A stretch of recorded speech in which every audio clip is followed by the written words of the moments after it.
बंटी आढाव. लोकशास्त्र न्यूजमध्ये आपलं प्रेक्षकांचं हार्दिक स्वागत आहे. आपण आज नाशिकपासून 28 किलोमीटर आणि ह्या ठिकाणी एक पहिने म्हणून गाव आहे आणि या पहिने गावातली लोकसंख्या जवळजवळ 600 ते 700 पर्यंत आहे. या ठिकाणी आपण जर बघितलं पूर्ण हा डोंगर परिसरामध्ये ह्या ठिकाणी हे नागरिक राहतात आहे आणि ह्याच ठिकाणी पाण्याची जी समस्या आहे ती मोठ्या प्रमाणात भेडसावत आहे. या ठिकाणी लहान मुलं असो वयोवृद्ध माणसं असो फक्त पिण्याच्या पाण्यासाठी फक्त त्यांना या ठिकाणी एक हंडा पाणी भरण्यासाठी जवळजवळ 2-2, 3-3 तास या ठिकाणी उभं राहावं लागतं. या ठिकाणी काही महिला आहे त्यांच्याशी संवाद साधणार आहोत. नमस्कार मावशी, काय नाव तुमचं? सेवाबाई सुमत. या गावाचं नाव काय? पहिना.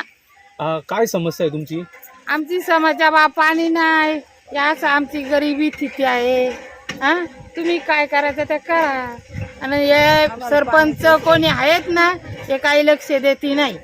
हा, तुम्हाला सांगतो पियाची सोय नाही, पाण्याची नाही, कपडे लता धुवायचा कुठं जायचा, एवढंच माझं मत आहे. तुम्हाला दिवसभरात किती हंडा पाणी भरतात? आता तुमच्या समोर किती भेटतात तरी ते साधारणतः? या 2 एक भरत आहेत, दुसरीच्या 2. आता या भानगडी इथं रोज भानगडी होत्या. आता या ठिकाणी जर आपण जर बघितलं आत्ताच मुलांची आहे ना शाळा चालू झालेली आहे. आजचा म्हणजे दोनच दिवस झाले असं शाळा चालू होऊन, परंतु मग विद्यार्थ्यांना शाळेत जाण्यासाठी आंघोळीला पाणी भेटतं का? कायचा भेटत आहे तशीच इथं खबळावायचा तोंड आणि जायचा आणि जात्याचं बा सांगायचं खरी तुम्हाला. या ठिकाणी अजून काही महिला आहे त्यांच्याशी संवाद साधणार आहोत. मावशी, काय नाव आहे तुमचं? साळूबाई काशीनाथराव. काय समस्या आहे तुम्हाला पाण्याची? पाण्याची समस्या म्हणजे असं तुम्हाला सांगते भाऊ का, पाण्याची समस्या म्हणजे आम्हाला सोय पाण्याची पाहिजे एवढ्यापर्यंत. पाण्याचं इतकं हालत आहे. उन्हाळाभर पावसाळ्याचे काही नाही आहे पण उन्हाळ्याचे लय हालत आहे. या ठिकाणी आताच आहे ना लोकसभेचं मतदान प्रक्रिया पार झालेली आहे आणि या ठिकाणी नवनिर्वाचित खासदार देखील निवडून आलेले आहेत. या ठिकाणी आपल्या भागामध्ये ते लक्ष देण्यासाठी आपण काय आव्हान करणार त्यांना? ते काहीच करू शकते नाही. तर तुम्ही काय कराल ते खरं. नक्कीच या ठिकाणी अजून काही महिला आहे, नवीनच तरुण लग्न झालेलं आहे. आपल्याला काय केवढं सांग. तुम्हाला किती दिवस झाले लग्न होऊन या ठिकाणी? म्हणजे आता मस्त वर्ष झाले तरी ते काय लग्न झाल्यापासून पाण्याची असंच आहे. आम्हाला पहिले एक विहीर होती, तिकडं जायचो, तिकडं पण पाणी भेटत नव्हतं. एवढ्या डब्याने पाणी काढायचो आम्ही. साधारणतः किती किलोमीटर तुम्ही अंतरावर पाणी घेण्यासाठी जातात? आता इडून ती विहीर तरी 1 किलोमीटर असं नाव आहे आपली विहीर. तिकडं आम्ही पाण्याला जातो तर 3-3 हांड्याने कसं तरी म्हणजे हळूहळू 3 हांड्या घेतले तर दुपारपर्यंत तिकडं आम्हाला लागून जातं. दुपार तिकडून पाणी आणता तर लयच उशीर होतं आहे. म्हणजे एवढ्याला पाणीच नाही सोडत. आणि या ठिकाणी तुम्हाला आंघोळीची पण सोय होती का या ठिकाणी? आंघोळीची सोय कशाची, जर भेटलंच पाणी तर करायचं आंघोळ.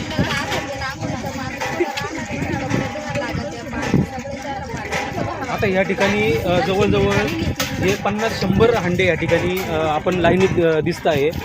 मग किती वेळात हे पाणी भरल काय सांगा? आता हे काय 8-9 वाजेपर्यंत रात्रीच्या आमच्या पोरांना शाळेत जावं असलं तर तांड्यात मावशी पण आहे. मावशी काय सांगणार? त्याचं मग आमचे पोरं जर शाळेत जर जायचं ठरलं तर टोपात एवढं तांड्यात पाणी घ्यायचं, तोंड द्यायचं, शाळेत जायचं. 8-8 दिवसांना आमच्या बायांना आंघोळी, 8-8 दिवसांना कपडे बदलायचे का तर पाणी नाही म्हणून पाणी जपून वापरायचं. जे आता नवनिर्वाचित खासदार आहे त्यांना आपण काय आव्हान करणार आहे पिण्याच्या पाण्यासंदर्भात? आता तेच आलं तर तेच समजा ते खासदार आमदार आलं तर आम्ही पाण्याची मागणी करू ना. आम्हाला पाण्याची सोय करावा. नक्कीच या ठिकाणी काही अजून वयोवृद्ध नागरिक देखील आहे, त्यांची संवाद साधणार आहोत. 10 वर्षे खासदार जरी झाला तो इथं येत नाही. विहिरीचा कशाचं प्रकरण आलं, आता इकडे वॉटर सप्लाय केले, त्या बंधाऱ्यात केलं, त्या बंधाऱ्यात पाणी नाही आणि तिथं वॉटर सप्लाय केलेले आहे. ही जल स्वराज्याची विहीर काढली ती आपले होळी झाली मार्च मध्ये का आटून जाते. त्याच्यात जर या लोकांना पाणी नाही, तलाव नाही किंवा बांध आपला हे नाही, तळा नाही कपडे धुण्यासाठी, या बाया इथून पुढे जातात वैतरणा धरणावर गाड्या करून कपडे धुवायला. किती किलोमीटर अंतरावर? जवळजवळ 6 किलोमीटर अंतर आहे. या ठिकाणी नवनिर्वाचित खासदार राजाभाऊ वाजे या ठिकाणी निवडून आलेले आहे. त्यांना आपण काय आवाहन करणार? त्यांना काय पत्ते येतच नाही तर काय आव्हान करणार आहे? जर खासदार आम्हाला पाहायला मिळत नाही तर कसं काय? मतदान दिले हा, वाजे भाऊ जरी निवडून आलाय ना तरी एकही येणार नाही. पहा तुम्ही, वर्ष 10 वर्ष नाही आला तर नक्कीच या ठिकाणी गेल्या 10-15 वर्षापासून इथल्या नागरिकांना पिण्याच्या पाण्याचा प्रश्न मोठा भेडसावत आहे.